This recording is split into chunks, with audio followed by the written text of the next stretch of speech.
make the most of it, enjoy it. Come on, let's go!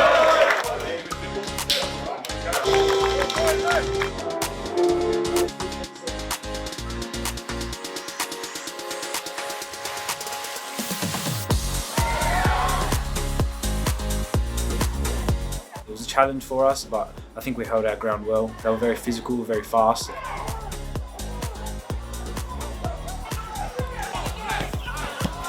I saw Logan making a beautiful run, slipped a nice pass in and excellent finish.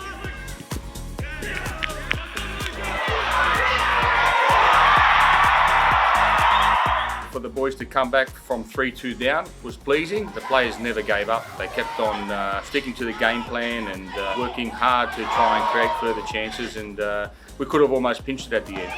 But at the end of the day, I think it was very beneficial to both sides.